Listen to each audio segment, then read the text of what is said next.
how to open videos in video player by default on Samsung Galaxy S26 Ultra. Let's start the video. First of all, go to App Library. Here, click on Gallery app. After click on Gallery app, click on Folder and click on Video, and you will see video is here.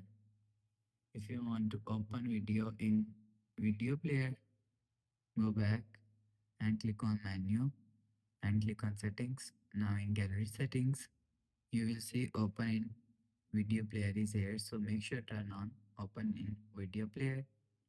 Go back and click on Album and click on Video and click on Play Video. After click on After click on Play Video, so you will see you will set from here.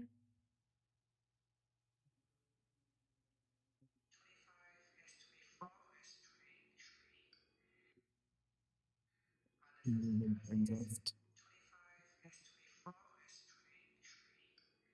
So that's how you can play video in Play Video Player by default on Samsung Galaxy S26 Ultra. If you like the video, please subscribe. Thanks for watching.